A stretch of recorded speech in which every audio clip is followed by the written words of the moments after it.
अस्सलाम वालेकुम।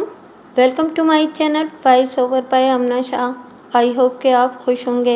लिसनर्स, आज मैं आपको डीएसपी रियाज अहमद की डायरी से कहानी दिल, दुल्हन और दिलरुबा सुना रही हूँ। आइए सुनते हैं। एक थानेदार को अपनी सर्विस के दौरान जिन हालातों, वाक़ियात और तरह तरह के इंसानों की हर लम्हा रंग बदलती फितरत से वास्ता पड़ता है, आम आदमी उसका तसव्वुर भी नहीं कर सकता। मेरा भी अपनी सर्विस के दौरान बड़े अजीब अजीब किरदारों से वास्ता पड़ता रहा है। कुछ वाक़ियात और किरदार ऐसे होते हैं जो हमेशा के लिए याद रह जाते हैं। दोहरे शाह भी एक ऐसा किरदार था जो मुझे आज 81 बरस उम्र होने तक भी भूल नहीं सका। यह गालिबन 1950 या 1951 का वाक़या है। मैं आपको दोहरे शाह की सच्ची कहानी सुनाने से पहले आज के ज़माने और उस वक्त के फ़र्क के बारे में बताना ज़रूरी समझता हूँ। ये वो ज़माना था जब एटम बम और मिसाइलों जैसे तबाहकुन हथियार मंजर आम पर नहीं आए थे।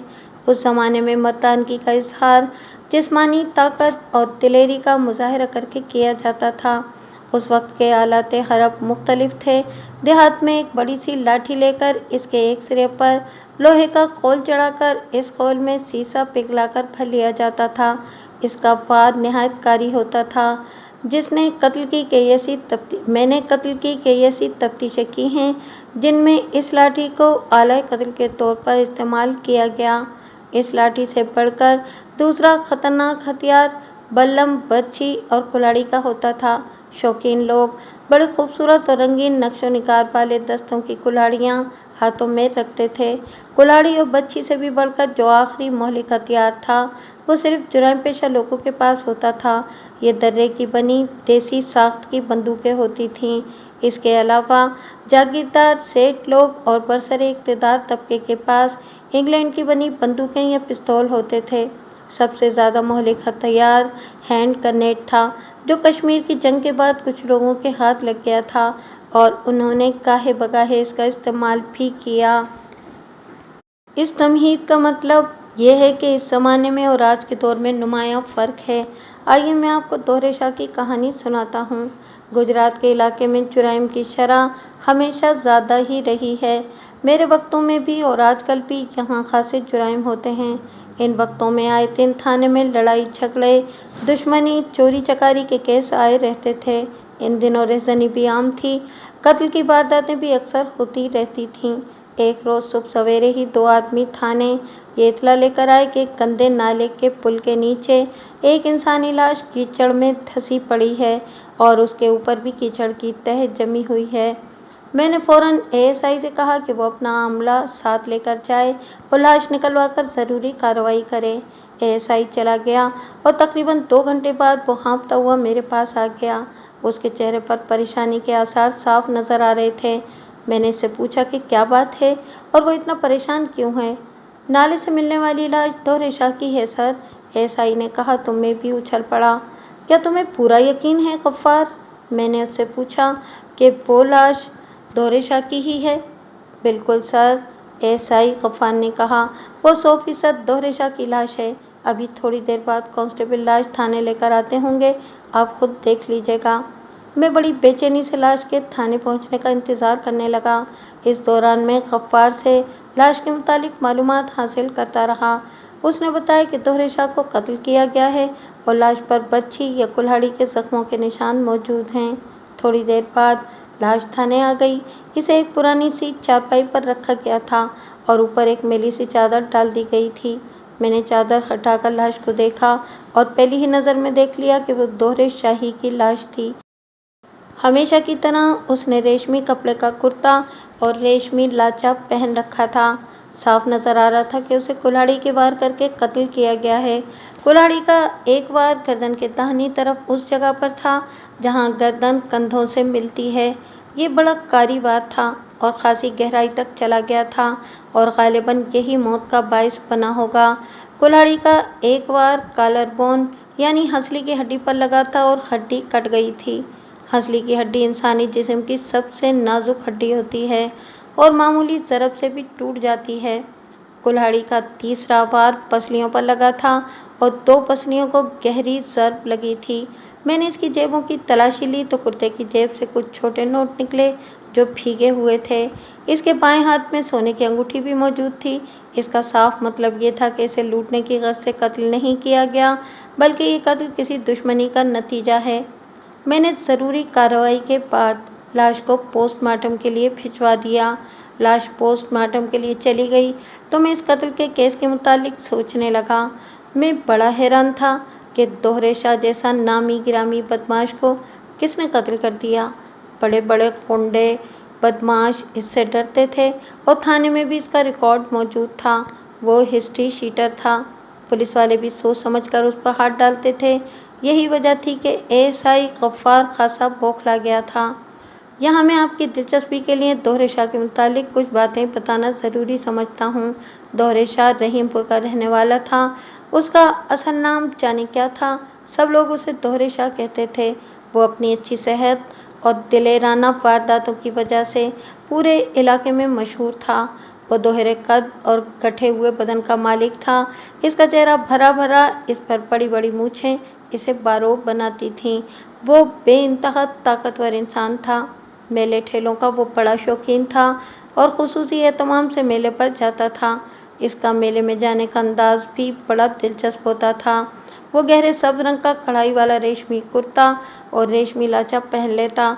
सर पर लंबे बालों को एक रेशमी पट्टी बांधता और एक रेशमी पटका दोनों हाथों में पकड़कर ढोल की थाप पर कभी एक टांग पर और कभी दूसरी टांग पर नाचता हुआ कई फर्लांग का फासला तय करके मेले तक जाता था और भरे मेले में टांग सोटे की लड़ाई के लिए ललकारता था, मगर इसके खौफ से किसी को इसके मुकाबले पर आने की हिम्मत नहीं होती थी। रात के वक्त इसके इलाके में इसकी हुकूमत होती थी। लोग डर के मारे उधर से गुजरते ही नहीं थे।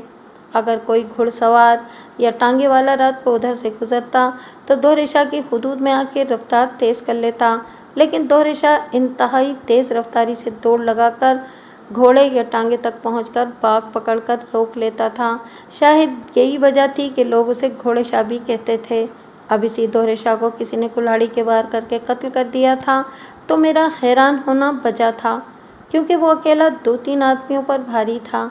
वो बेशक जुर्म पेशा आदमी था, लेकिन मुझे उसके कत्ल की तफ्तीश करके कातिल को पकड़कर अदालत में पेश करना था।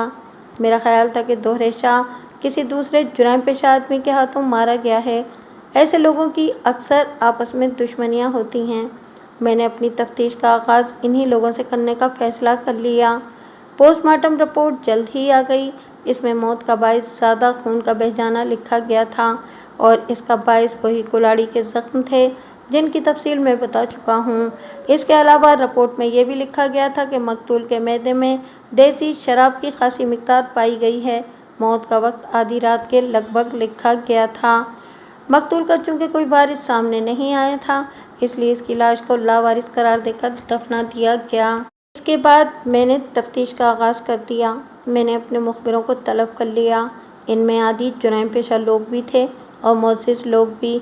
मैंने इनको कहा कि वो ये मालूम करने की कोशिश करें कि क्या दोहरे शाह की किसी के साथ ऐसी दुश्मनी थी कि नौबत कत्ल तक पहुंच जाए। इसके अलावा मैंने इनको ये भी कहा कि वो ये बात भी मालूम करें कि पिछले दिनों में दोहरे शाह का किसी के साथ लड़ाई झगड़ा हुआ हो। एक बार इस केस का कोई सिरा मेरे हाथ आ जाता और मामूली सा सुराग भी मिल जाता तो फिर मेरा काम आसान हो जाना था।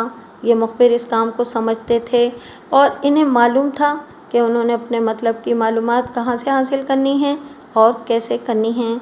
अगले दिन से मुखबिर मेरे पास रिपोर्टें लेकर आने लगे और दोहरे शाह के कत्ल होने से चंद दिन पहले की खबरें लाने लगे। इनमें कोई ऐसी खबर नहीं थी जिससे ये तासुर मिलता कि फलां वाक़या दोहरे शाह के कत्ल का बाइस बना होगा। फिर एक और मुखबिर आया। ये मेरा बड़ा ही कामयाब मुखबिर था। वैसे तो जुराइम पेशा था और छोटे मोटे जुराइम करता था, लेकिन ज़बान का जादू चलाना जानता था और लोगों के घरों के अंदर के भेद भी निकाल लाता था। उसने जो बात बताई उससे मुझे ऐसा लगा जैसे उसने दोहरे शाह के कातिल को मेरे सामने ला खड़ा किया हो। इस मुखबिर ने जो बात सुनाई वो मैं बयान कर देता हूँ। दोहरे शाह में जहाँ और भी बहुत सी बुराइयाँ थीं, वहाँ वो देसी शराब भी पीता था और तवाइफ बाजी का भी शौकीन था। इस वक्त की एक नौखेज़ और हसीन तवाइफ दिलरुबा उसे बहुत पसंद थी और वो इस पर दिल खोलकर पैसे लुटाता था। जब वो दिलरुबा के पास चला जाता था तो फिर किसी और को कोठे पे नहीं आने देता था।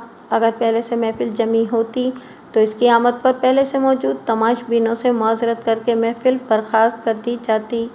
तमाशबीन इस बात का बुरा तो मनाते, लेकिन दोहरे शाह के खौफ से चुपचाप चले जाते। ये बात मशहूर थी कि दोहरे शाह और दिलरुबा एक दूसरे को पसंद करने लगे हैं और ये नौबत इश्क तक जा पहुंची है।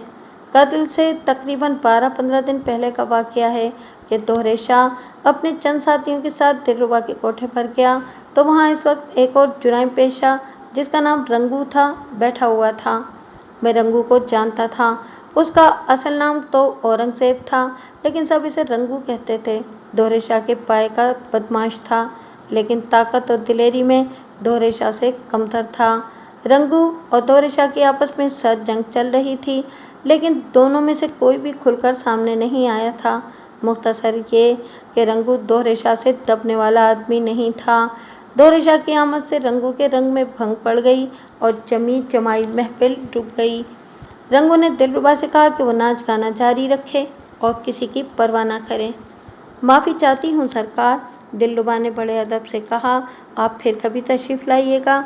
शाहजी के आने पर महफिल रोक दी जाती है। ये तवाइफ का कोठा है, किसी शाह का डेरा नहीं। रंगू ने गुस्से से कहा, यहाँ हर कोई आ सकता है। हम पहले से यहाँ मौजूद हैं, इसलिए हमारा हक पहले है। तुम शाहजी को बाद में बुला लेना। ये सुनकर दोहरे शाह को गुस्सा आ गया और करीब था कि दिलरुबा का कोठा मैदान जंग बन जाता। अचानक दोहरे शाह ने बिजली की सी तेजी से लंबे फल वाला चाकू निकाला और रंगू की शहरक पर रख दिया। चुपचाप यहाँ से निकल जाओ, दोहरे शाह ने कहा, वरना एक ही झटके में शहरक काट दूंगा। रंगू डरने वाला आदमी नहीं था, लेकिन मौत का फरिश्ता इसे अपनी शहरक के नज़दीक महसूस हुआ तो उसने पसपाई इख्तियार कर ली और चुपचाप वहाँ से चला आया। उसे इस बेइज्जती का बड़ा रंज था। उसके साथियों के सामने दोहरे शाह ने उसको जलील करके दिलरुबा के कोठे से निकाल दिया था। उसने कसम खाई थी कि वो इस बेइज्जती का बदला ज़रूर लेगा। मेरे मुख पे नहीं, सारी बातें रंगू के एक साथी से मालूम की थीं जो उसका दोस्त था। मैंने इससे अपने काम की कुछ और बातें पूछकर इसे जाने की इजाज़त दे दी। जाने से पहले मैंने इसे कुछ नकद इनाम और शाबाश दी तो वो खुश खुश चला गया। इसके जाने के बाद मैंने अपने एएसआई को बुलाकर तमाम सूरत हाल उसके सामने रख दी। मेरा और उसका एक ही ख्याल था कि दोहरे शाह को रंगू ने कत्ल किया है और उसके पास कत्ल की वजह भी मौजूद है। मैंने एक हेड कांस्टेबल को बुलाया और उसे कहा कि वो 2 कांस्टेबलों को साथ ले जाए और रंगू को थाने ले आए। मैंने ये भी कहा कि अगर वो शराफत से ना आना चाहे तो उसकी हथकड़ी लगा कर ले आए। हेड कांस्टेबल इसी वक्त 2 कांस्टेबलों को साथ लेकर चला गया और तकरीबन 1-1.5 घंटे बाद रंगू को साथ लेकर वापस आ गया। वो शराफत से आ गया था और हथकड़ी लगाने की नौबत नहीं आई थी। उसने आते ही बड़े गुलामाना अंदाज में तकरीबन रुकू की हालत में झुककर सलाम किया। हुक्म आका साहब, उसने बड़े फिदवियाना अंदाज में कहा। खादिम को कैसे याद किया है? मुझे चक्कर देने की कोशिश न करना रंगू, मैंने इससे कहा। जो पूछूं सच सच बता दोगे तो फ़ायदे में रहोगे। आप पूछें सरकार, रंगू ने कहा। गलत बयानी करूं तो बेशक खाल उतरवा कर भुस भरवा देना। तुम्हें मालूम है कि दोहरे शाह मारा गया है? मैंने इससे पूछा। हाँ सरकार, रंगू ने संभल कर कहा। उड़ती उड़ती खबर सुनी तो थी कि दोहरे शाह कत्ल हो गया है। तुम्हारा क्या ख्याल है रंगू? मैंने इससे पूछा। ऐसे ज़बरदस्त आदमी को कौन कत्ल कर सकता है? मैं क्या कह सकता हूँ सरकार, रंगू ने कहा। हो सकता है कि किसी के साथ इसकी दुश्मनी हो। तुम्हारी और दोहरे शाह की भी तो दुश्मनी थी, मैंने उसकी आंखों में आंखें डालकर कहा। वो एकदम घबरा गया और नजरें चुराने लगा। इसकी समझ में नहीं आ रहा था कि वो क्या कहे। मेरी भला इसके साथ क्या दुश्मनी होनी थी, उसने संभल कर कहा। इससे सब डरते थे और मैं भी इससे बचकर रहता था। मुझे इस पर गुस्सा आ गया। वो सीधी बात करने की बजाय घुमा फिरा कर बात कर रहा था और मुझे चक्कर देने की कोशिश कर रहा था। तुम्हारी इसके साथ दुश्मनी थी या नहीं, मैंने इसे डांट कर कहा। बोलो हाँ या ना। नहीं सरकार, रंगू ने घूंट सा निकल कर कहा। मेरी इसकी कोई दुश्मनी नहीं थी। मैंने मेज़ पर पड़ा हुआ बेत का डंडा उठाया और ज़ोर से मेज़ पर मारकर इसे कहा कि वो खड़ा हो जाए। वो डंडे के धमाके से उछलकर उठा और चंद कदम पीछे हटकर खड़ा हो गया। दीवार के साथ लगकर खड़े हो जाओ, मैंने अपनी कुर्सी से उठते हुए कहा। मैंने तुम्हारी इज्जत की थी और कुर्सी पर बिठाया था। मैंने उसके करीब जाकर कहा, मैंने पहली बार तुमसे ये कही थी कि झूठ न बोलना, मगर तुम मुसलसल झूठ बोलते चले जा रहे हो। अब देखता हूँ कि तुम कैसे झूठ बोलते हो। वो पीछे हटते हटते दीवार से जा लगा। अगरचे वो पुख्ताकार जुराइम पेशा था, लेकिन घबरा गया था। दिलरुबा के कोठे पर क्या हुआ था? मैंने बेत का डंडा उसकी शहरक पर रखकर जरा सा दबाव डालकर पूछा। अब तो वो और ज्यादा घबरा गया और उसका रंग पीला पड़ गया। उसके वहमो गुमान में भी ना था कि मुझे इस बात का इल्म हो सकता है। वो मुझे इस तरह देखने लगा जैसे मैं कोई जादूगर हूँ और उसके अंदर तक झांक सकता हूँ। वैसे तुम अपनी जबान के पक्के हो, मैंने इससे कहा।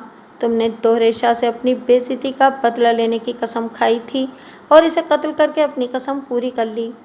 ये गलत है, बिल्कुल गलत। अचानक इसे जैसे होश आ गया और वो हिज़यानी से अंदाज में चीखने लगा। मैंने इसे कत्ल नहीं किया, किसी ने आपको गलत बताया है। वो चीख चीख कर और कसमें खा खा कर अपनी बेगुनाही का यकीन दिलाने की कोशिश करने लगा। फांसी का फंदा सामने नजर आ रहा हो तो बड़े बड़े मुजरिम दिल छोड़ बैठते हैं। मौत चीज़ ही ऐसी है। इकबाली बयान दे दो और फ़ायदा मुझसे लो, मैंने उसे फुसलाने के लिए लालच दिया। मरने वाले से एक दुनिया तंग थी। तुमने इसे कत्ल करके सवाब का काम किया है। मैं केस ऐसा ढीला तैयार करूंगा कि जज तुम्हें शक का फ़ायदा देकर बरी कर देगा। रंगू फिर रोने और कस्में खाने लगा कि दोहरे शाह को उसने कत्ल नहीं किया। उसने दिलरुबा बाई के कोठे पर होने वाले झगड़े का इतराफ़ कर लिया और ये भी मान लिया कि उसने दोहरे शाह से बदला लेने की कसम खाई थी। लेकिन सरकार, ये कत्ल मैंने नहीं किया। रंगू ने दोनों हाथ जोड़कर कहा। मैं छोटे मोटे जुराइम ज़रूर करता हूँ, लेकिन कत्ल जैसा बड़ा जुर्म कभी नहीं किया। मैंने इस पर बहुत जिरा की और घुमा फिरा कर अपने मतलब की बात उसके मुंह से निकलवाने की कोशिश की, लेकिन वो इतना कच्चा नहीं था कि मेरे चक्कर में आ जाता। मुझे चूंकि पूरा यकीन हो चुका था कि कत्ल रंगू ने ही किया है, इसलिए मैंने इस पर तशद्दुद करने का फैसला कर लिया और एएसआई गफ्फार से कहा कि वो इसे ले जाए और इससे इकबाली बयान हासिल करे। एएसआई इसे ले गया। वो दिन गुजर गया था। मैं थाने से उठकर घर आ गया। मुझे यकीन था कि सुबह तक मेरा अमला रंगू से इकबाली बयान ले लेगा। अगले दिन थाने पहुंचकर रोज़मर्रा के काम निपटाए। इसके बाद एक झगड़े का केस आ गया। इन लोगों का मैंने राजीनामा करा दिया। इसमें खासा वक्त ज़ाया हो गया। इन कामों से फारिग होने के बाद मैंने एएसआई से रंगू के बारे में पूछा कि उसने इकबाली बयान देने पर रजामंदी जाहिर की या नहीं। वो तो पत्थर बन गया है सर, एएसआई ने कहा। वो इनकार पर डटा हुआ है और बेपनाह तशद्दुद बर्दाश्त कर रहा है। मैंने इसको कहा कि वो रंगू को मेरे सामने पेश करे। एएसआई ने कांस्टेबल से कहा कि वो मुलजिम रंगू को ले आए। कांस्टेबल चला गया और थोड़ी देर बाद रंगू को साथ ले आया। रंगू की हालत बहुत बुरी हो रही थी। रंगू कुर्सी पर बैठकर गहरे गहरे सांस लेने लगा, जैसे बड़ी दूर से भागता हुआ आया हो। उसने बड़ा जालिमाना तशद्दुद बर्दाश्त किया था। मैं इसे तशद्दुद की इजाज़त सिर्फ आदि जुर्म पेशा मुलज़िमों के लिए दिया करता था। इकबाली हो जाओ और जान छुड़ाओ रंगू, मैंने इसे कहा, वरना तुम्हारी खाल उतार दूंगा। आपके पास इख्तियार है सरकार, रंगू ने कमज़ोर सी आवाज़ में कहा। आप मेरी खाल उतार सकते हैं, लेकिन मैं किसी और का फंदा अपनी गर्दन में नहीं डालूंगा। इसकी आवाज़ में अगरचे कमज़ोरी थी, लेकिन इसका लहजा इस बात का गम्माज़ था कि वो झूठ नहीं बोल रहा। मैं इसकी बात पर यकीन करके इसे छोड़ भी नहीं सकता था। इसकी वजह ये थी कि अभी तक मैंने जितनी भी तफ्तीश की थी, इसमें रंगू ही एक ऐसा मुश्तबा नज़र आया था जिस पर दोहरे शाह को कत्ल करने का शक किया जा सकता था। मैंने रंगू को फ़िलहाल हवालात में भिजवा दिया और ख़ुद नए इम्कानात पर गौर करने लगा। अगर रंगू और दोहरे शाह के झगड़े को एक तरफ रख दिया जाता तो फिर दोहरे शाह का कत्ल एक अंधा कत्ल बन जाता जिसका कोई सर पैर नहीं था। कत्ल की तफ्तीश के लिए सबसे पहले कत्ल की हद मालूम करना ज़रूरी होता है और इस वक्त तक की तफ्तीश के मुताबिक रंगू के पास दोहरे शाह को कत्ल करने की माकूल वजह मौजूद नहीं थी। सोचते सोचते अचानक मुझे ख्याल आया कि मैं दिलरुबा को नज़रअंदाज कर रहा हूँ। मुझे इससे भी पूछगछ करनी चाहिए थी।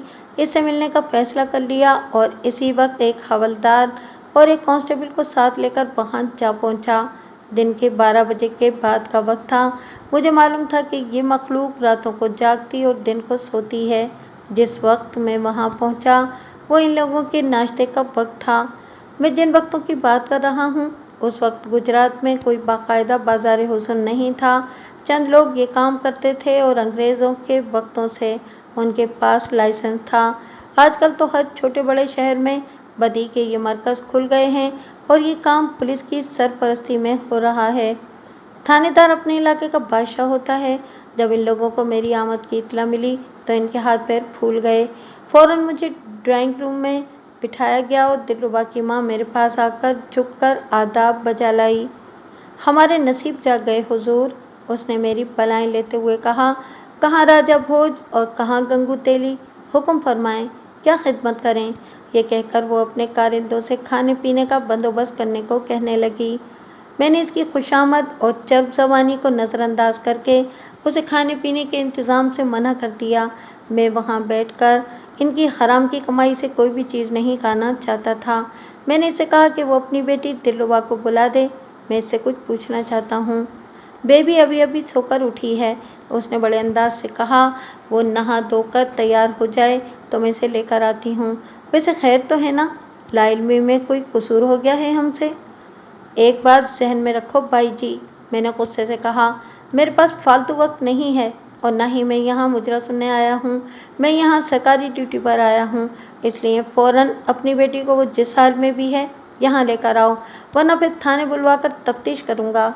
उसने मेरे माथे पर बल देखे तो फ़ौरन कमरे से निकल गई और चंद लम्हों के बाद एक नौजवान लड़की को साथ लेकर आ गई। उसकी आंखों में अभी तक नींद का खुमार था। बड़े खूबसूरत नैन नक्श और गोरे रंग ने इसमें बेपनाह कशिश पैदा कर दी थी। इसके चेहरे पर बला की मासूमियत थी जो इस किस्म के पेशे से वाबस्ता लड़कियों में कम ही नज़र आती होगी। वो कोई असमत फरोश तवाइफ नहीं थी, सिर्फ गाना गाती थी और रक्स करती थी।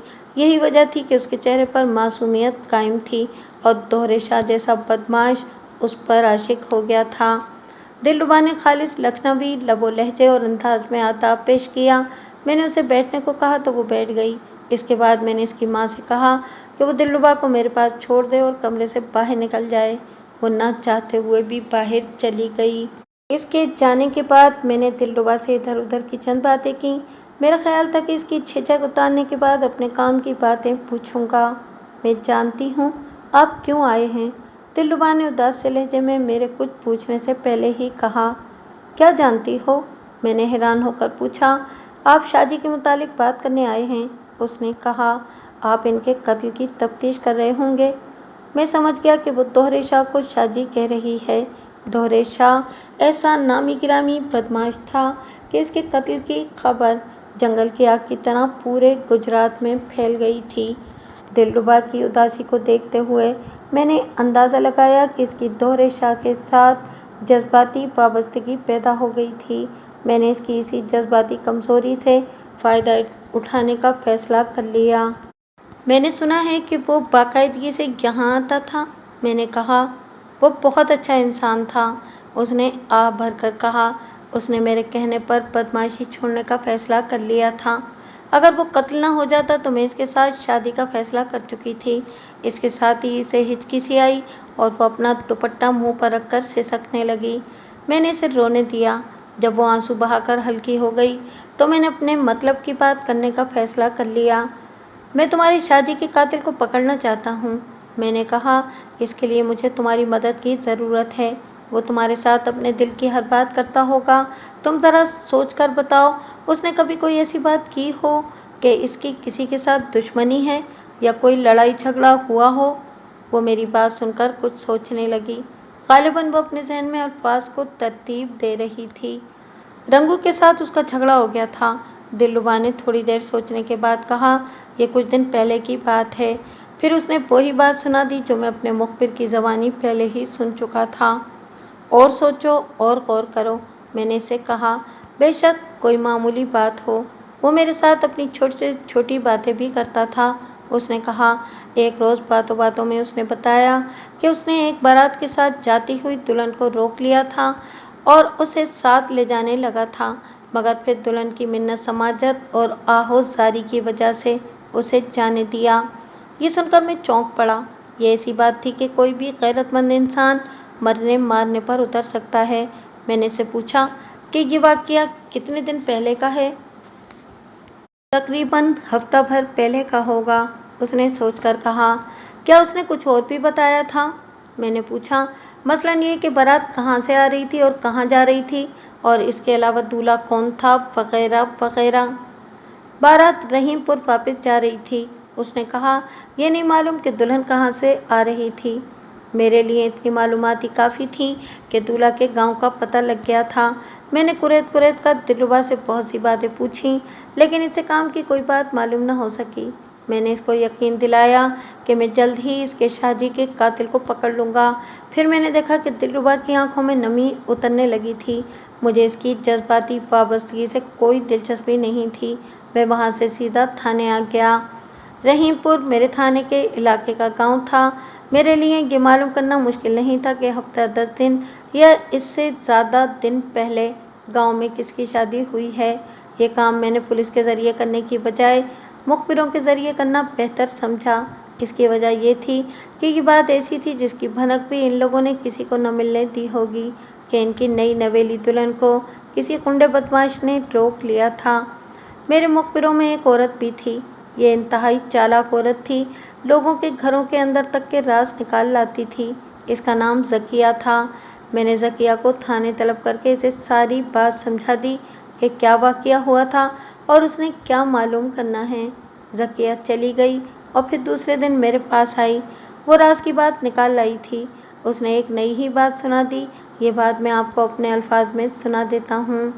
ذکیہ نے اس شخص کا سراغ لگا لیا تھا جس کی شادی حال ہی میں ہوئی تھی۔ اس کا نام خضر شاہ تھا اور اس کی دلہن سلمیٰ کا تعلق بھلے بال سے تھا۔ ذکیہ نے ایک ایسی عورت سے دوستی گانٹھ لی جو سلمیٰ کے بہت قریب تھی اور اس کی سہیلی بن گئی تھی۔ یہ ذکیہ کی فنکاری تھی کہ اس نے دلہن سلمیٰ کی سہیلی کے سینے سے وہ بات نکال لی جو بہت چھپا کر رکھی گئی تھی۔ خضر شاہ کی شادی بھلے بال میں ہوئی تھی۔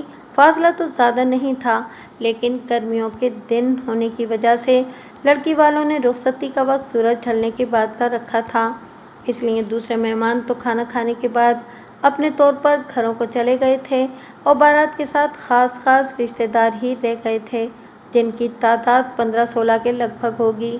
یہ لوگ دلہن کو لینے کے لیے آ گئے۔ اس وقت کے رواج کے مطابق دلہن ڈولی میں بیٹھی تھی اور ڈولی کو 4 کہاروں نے اٹھا رکھا تھا۔ دولہا آگے آگے گھوڑے پر سوار چل رہا تھا۔ جب یہ لوگ رحیم پور کے قریب پہنچ گئے تو دولہا خضر شاہ یہ کہہ کر گھوڑے کو دوڑاتے ہوئے آگے چلا گیا کہ وہ گھر پہنچ کر دلہن کے آنے کی اطلاع کرتا ہے تاکہ وہ لوگ دلہن کے استقبال کی تیاریاں کر لیں۔ دولہا چلا گیا تو ڈولی 15-16 باراتیوں کے ساتھ چل پڑی۔ جب وہ اس علاقے میں پہنچے جہاں دہرے شاہ کی بادشاہی تھی تو اچانک دہرے شاہ نے ان کا راستہ روک لیا۔ اس وقت اس کے ہاتھ میں سیسہ بھری وزنی لاٹھی تھی۔ ڈولی کے ساتھ جتنے بھی لوگ تھے وہ ڈر گئے۔ اس وقت دہرے شاہ کا نام ہی دہشت کے لیے کافی تھا۔ باراتیوں کا خیال تھا کہ دہرے شاہ ان کی جیبیں خالی کرائے گا، لیکن اس وقت سب لوگ پریشان ہو گئے جب دہرے شاہ نے دلہن کو اپنے ساتھ لے جانے کا ارادہ ظاہر کیا۔ انہوں نے دہرے شاہ کو سمجھانے کی کوشش کی لیکن وہ نہ مانا۔ اس نے دلہن کو ڈولی سے نکال لیا اور کسی نے مزاحم ہونے کی کوشش نہ کی۔ دلہن سلمیٰ بڑی سمجھدار اور باحوصلہ لڑکی تھی۔ اس نے صورتحال کی سنگینی کو سمجھ لیا اور بڑی جرأت و حکمت عملی سے کام لیا۔ سنا ہے کہ تم سید ہو دہرے شاہ، اس نے دہرے شاہ سے کہا۔ میں بھی سید ہوں۔ تمہیں ایک سید زادی کی عزت کا خیال رکھنا چاہیے۔ ہم دونوں خاندانوں کی عزت کا بھرم رکھنا تمہارا فرض ہے۔ اس کے باوجود بھی اگر تم طاقت کے نشے میں مست ہو کر ضرور ایسا کرنا چاہتے ہو تو میری ایک شرط مان لو۔ شرط بتاؤ، دہرے شاہ نے کہا۔ ماننے والی ہوئی تو مان لوں گا۔ تم مجھے یہاں سے جانے دو، دلہن سلمیٰ نے کہا۔ مجھے ہاتھ بھی نہ لگانا، میں گھر جا کر اپنے خاوند کو ساری بات سناؤں گی۔ اگر اس کے اندر جرأت اور غیرت ہوئی تو وہ تم سے خود نبٹ لے گا، اور اگر اس نے بے غیرتی یا بزدلی کا مظاہرہ کیا تو میں اس سے علیحدگی اختیار کر لوں گی اور تمہارے پاس آ جاؤں گی۔ اگر تم مجھے حاصل کرنا چاہتے ہو تو مجھ سے نکاح کر لینا۔ ایک بات ذہن میں رکھو، اگر تمہارے دل میں کوئی ایسا ویسا خیال ہے کہ زبردستی کر لو گے تو میں اپنی جان دے دوں گی، عزت پر آنچ نہیں آنے دوں گی۔ یہ ایک سید زادی کا وعدہ ہے تم سے۔ دہرے شاہ کی مردانگی نے یہ بات گوارا نہ کی کہ ایک لڑکی کے چیلنج سے منہ موڑے۔ اس نے دلہن سلمیٰ کا یہ چیلنج قبول کر لیا اور اس کو 2 ہفتے کی مہلت دی کہ اس دوران اگر اس کے شوہر خضر شاہ نے اسے قتل نہ کیا یا اس کے سامنے نہ آیا تو سلمیٰ خود اس کے پاس آ جائے۔ سلمیٰ اگر نہ آئی تو وہ اس کے شوہر کو قتل کر کے اسے اٹھا لائے گا اور بے نکاحی بیوی بنا لے گا۔ اس کے بعد اس نے سلمیٰ کو ڈولی میں واپس بٹھایا اور جانے کی اجازت دے دی۔ اپنے شوہر کے گھر آ کر اس نے ساری بات اپنے دولہا خضر شاہ کو بتائی۔ خضر شاہ نے اس کو تسلی دی کہ وہ بالکل فکر نہ کرے، وہ اس کی عزت کی حفاظت اپنی جان پر کھیل کر بھی کرے گا اور دہرے شاہ سے نمٹ لے گا۔ اس کے بعد خضر شاہ نے گھر میں موجود اس واقعے کے گواہ رشتہ داروں سے کہا کہ وہ اس واقعے کو اپنے تک محدود رکھیں اور یہ بات باہر نہ نکلنے دیں۔ ان سب لوگوں نے تو اس بات کو اپنے سینوں میں دبا لیا، لیکن سلمیٰ خود رازداری نہ رکھ سکی اور عورت کی فطری کمزوری کا شکار ہو گئی۔ سیانوں نے سچ کہا ہے کہ عورتیں پیٹ کی ہلکی ہوتی ہیں۔ سلمیٰ نے باتوں باتوں میں یہ بات اپنی سہیلی کو سنا دی اور رازداری رکھنے کا وعدہ بھی کر لیا، لیکن وہ یہ بات بھول گئی تھی کہ جسے وہ بات راز رکھنے کو کہہ رہی ہے وہ بھی تو ایک عورت ہے۔ اس عورت کے پیٹ سے یہ راز میری مخبر ذکیہ نے نکال لیا۔ دیکھا جائے تو اس مخبر عورت ذکیہ نے میرا سارا مسئلہ ہی حل کر دیا تھا۔ اب مجھے پکا یقین ہو گیا تھا کہ دہرے شاہ سلمیٰ کے شوہر خضر شاہ کے ہاتھوں قتل ہوا ہے۔ میں نے ذکیہ کو شاباش دی اور اپنی جیب سے نقد انعام بھی دیا۔ اب میرا کام آسان ہو گیا تھا۔ میں نے اسی وقت ASI غفار کو بلایا اور اس سے کہا کہ وہ رحیم پور چلا جائے اور خضر شاہ کو اپنی حراست میں لے کر تھانے لے آئے۔ میں نے ان لوگوں کی گاؤں میں عزت کے خیال سے ASI سے یہ بھی کہا کہ وہ کوشش کرے کہ خضر شاہ کو ہتھکڑی نہ لگانی پڑے۔ وہ میری بات سمجھ گیا اور چلا گیا۔ میں بے چینی سے خضر شاہ کے آنے کا انتظار کرنے لگا۔ خاصی دیر بعد ASI نے آ کر بتایا کہ خضر شاہ اسی روز سے گھر سے غائب ہے جس روز دہرے شاہ کی لاش ملی تھی۔ اس کے گھر والوں سے پوچھا تو انہوں نے بھی لا علمی کا اظہار کیا۔ صورتحال ایسی ہو گئی تھی کہ خضر شاہ نے گھر سے غائب ہو کر اپنے خلاف اس شک کو پختہ کر دیا تھا کہ مقتول دہرے شاہ کو اسی نے قتل کیا ہے۔ میں نے ایک بار پھر اپنے مخبروں کا جال ہر طرف پھیلا دیا۔ ان لوگوں نے یہ معلوم کرنا تھا کہ خضر شاہ کے دوست کون کون سے ہیں اور وہ کہاں روپوش ہو سکتا ہے۔ اس کے علاوہ میں نے ایک مخبر کی مستقل ڈیوٹی خضر شاہ کے گھر لگا دی کہ وہ خفیہ طور پر گھر پر نظر رکھے اور جوں ہی خضر شاہ گھر آئے فوراً تھانے آ کر اطلاع کر دے۔ ایک دن گزر گیا اور خضر شاہ کی کوئی اطلاع نہ ملی۔ پھر دوسرا دن بھی گزر گیا۔ خضر شاہ یوں غائب ہو گیا جیسے گدھے کے سر سے سینگ۔ میں نے 2-3 جگہوں پر چھاپے بھی مارے لیکن خضر شاہ کہیں نہ ملا۔ اسی رات کے 10-11 بجے کا وقت ہوگا جب تھانے سے اطلاع آئی کہ اس مخبر نے جو خضر شاہ کے گھر کی نگرانی کر رہا تھا اطلاع دی ہے کہ خضر شاہ اپنے گھر آیا ہوا ہے۔ میں نے وقت ضائع کیے بغیر اسی وقت چھاپہ مارنے کا بندوبست کیا اور ASI اور 4 کانسٹیبلوں کو خضر شاہ کے مکان کے پچھلی طرف اور ادھر ادھر پھیلا دیا تاکہ وہ دیوار پھلانگ کر بھاگ نہ سکے۔ اس کے بعد میں نے دروازے پر دستک دی۔ خضر شاہ کوئی عادی جرائم پیشہ شخص تو تھا نہیں، اس لیے کسی مزاحمت کا خطرہ نہیں تھا۔ مخبر شناخت کے لیے ہمارے ساتھ تھا۔ ہم میں سے کسی نے بھی خضر شاہ کو نہیں دیکھا تھا۔ تھوڑی دیر بعد ایک عمر رسیدہ شخص نے دروازہ کھولا اور وردی میں پولیس والوں کو دیکھ کر گھبرا گیا۔ یہ خضر شاہ کا باپ تھا۔ ہمیں اطلاع ملی ہے کہ خضر شاہ گھر میں ہے۔ میں نے کہا اسے کہیں کہ وہ خود پیش ہو جائے ورنہ میں گھر کے اندر داخل ہو کر اسے گرفتار کر لوں گا۔ اس بوڑھے نے بڑی بے بسی سے میری طرف دیکھا اور پھر اس کی آنکھیں بھر آئیں۔ وہ کچھ کہے بغیر اندر کی طرف مڑا اور تھوڑی دیر بعد ایک جوان عمر کا آدمی کو ساتھ لے کر آ گیا۔ مخبر نے مجھے سرگوشی میں کہا کہ یہی خضر شاہ ہے۔ خضر شاہ نے رسمی طور پر اپنے آپ کو گرفتاری کے لیے پیش کر دیا۔ میں نے اس سے کہا کہ وہ کلاڑی بھی برآمد کرا دے جس سے اس نے دہرے شاہ کو قتل کیا ہے۔ اس نے آمادگی ظاہر کر دی۔ میں نے محلے کے 2 معززین کو جگا کر برآمدگی کی گواہی کے لیے ساتھ لے لیا۔ खिज़िर शाह ने गवाहों के सामने एक बड़ी ही खूबसूरत कुल्हाड़ी जो एक दीवार पर टंगी हुई थी उतार कर मुझे दे दी और हम इसे लेकर थाने आ गए।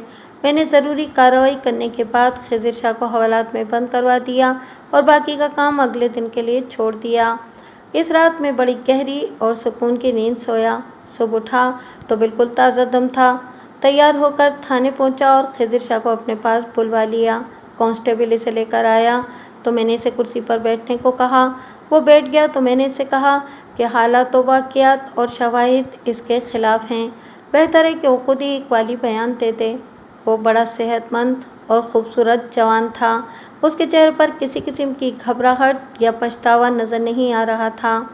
आप मेरा एक वाली बयान लिख लें, उसने बड़े हौसले से कहा। दोहरे शाह को मैंने कत्ल किया है। इसके बाद खिज़िर शाह ने बड़ी तफसील से हर बात बता दी। दरमियान में मैं इससे सवाल भी पूछता गया। इस तरह जो बात सामने आई वो भी आपको सुना देता हूँ। पहले के वाक़ियात मैं आपको सुना चुका हूँ कि किस तरह दोहरे शाह ने खिज़िर शाह की दुल्हन को अगवा करना चाहा था। दुल्हन सलमा ने जब खिज़िर शाह को सारी बात सुनाई तो उसका खून खोल उठा। उसने इसी वक्त दोहरे शाह को कत्ल करने का इरादा कर लिया, लेकिन वो इतना ज़बरदस्त बदमाश था कि वो इससे मुकाबला करके इसे कत्ल नहीं कर सकता था। वो मौके की तलाश में रहने लगा। इसे मालूम था कि अगर उसने दोहरे शाह को कत्ल न किया तो वो इसे कत्ल करके उसकी बीवी पर कब्जा कर लेगा। उसने बड़े ही खूबसूरत दस्ते वाली एक कुल्हाड़ी बनवा रखी थी जिसे वो बाहर कहीं आते जाते हुए अपने साथ रखता था। वकूआ वाले दिन शाम 8-9 बजे वो अपने घर जा रहा था। अंधेरा काफ़ी गहरा हो गया था। अचानक उसे गंदे नाले के करीब दोहरे शाह नजर आया। वो बुलंद आवाज़ से कोई फिल्मी गीत गा रहा था। उसकी आवाज़ और चलने के अंदाज से साफ लग रहा था कि वो नशे में है। वो लड़खड़ा कर चल रहा था। खिज़िर शाह ने इस मौके से फ़ायदा उठाने का फैसला कर लिया और दोहरे शाह के पास जाकर एक ज़ोरदार कुल्हाड़ी का उसकी गर्दन पर वार किया। दोहरे शाह के मुंह से हाय की आवाज़ निकली और वो एक तरफ घूम गया। खिज़िर शाह ने 2 और वार किए तो दोहरे शाह ज़मीन पर गिर पड़ा। आगे नाले की ढलान थी और नाला खासा गहराई में था। दोहरे शाह इस ढलान से लुढ़कता हुआ नाले में जा गिरा। वो कीचड़ के अंदर धंस गया था। खिज़िर शाह ने इधर उधर देखा, दूर दूर तक कोई नज़र नहीं आ रहा था। खिज़िर शाह बड़े इत्मीनान से वहाँ से अपने घर आ गया और खून आलूद कुल्हाड़ी अच्छी तरह धोकर दीवार पर टांग दी। उसने अपनी बीवी और बाप को बता दिया कि वो क्या करके आया है। पुलिस ने तफ्तीश शुरू की तो वो घबरा गया। वो कोई आदि मुजरिम नहीं था बल्कि सीधा साधा देहाती था। जब पहली मर्तबा मैंने एएसआई को उसकी गिरफ्तारी के लिए भेजा तो उसके बाप ने झूठ बोलकर टाल दिया और कहा कि वो घर में नहीं है। हालांकि खिज़िर शाह उस वक्त घर में ही छुपा हुआ था। इसके बाद वो अपने एक दोस्त के पास खारियाँ चला गया। गिरफ्तारी वाली रात वो घर वालों से और अपनी नई नवेली दुल्हन से मिलने आया था कि मुखबिर ने थाने इतला कर दी। मैंने उसका बयान लिखकर उससे दस्तखत करवा लिए और फिर मजिस्ट्रेट के सामने पेश करके उसका बयान करवा दिया। जो मारा गया था वो माशरे के लिए एक तकलीफदेह फोड़े की तरह था और उसने शरीफ लोगों का जीना हराम कर रखा था। मुझे खिज़िर शाह का बड़ा ख्याल आ रहा था। उसकी अभी हाल ही में शादी हुई थी और मैं नहीं चाहता था कि वो किसी अलमिए का शिकार हो।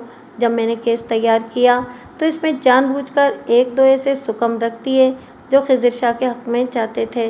बहरहाल मुकदमा चला। खिज़िर शाह का वकील इतना ज़हीन नहीं था। वो मेरे छोड़े हुए सुकम से कोई फ़ायदा नहीं उठा सका। जज ने खिज़िर शाह को 7 साल कैद बामशक्क़त की सज़ा सुना दी। मैंने खिज़िर शाह के बाप को अलग करके समझाया कि वो सेशन कोर्ट में इस सज़ा के ख़िलाफ़ अपील करे। उसके साथ ही मैंने इससे कहा कि वो कोई दूसरा वकील करें जो तजुर्बेकार हो। उसने मेरी हिदायत पर अमल किया। उन्होंने अपील कर दी। ये वकील बड़ा ही तजुर्बेकार था। उसने मेरे छोड़े हुए सुकम से पूरा फ़ायदा उठाया और खिज़िर शाह को अपील में साफ बरी करवा लिया।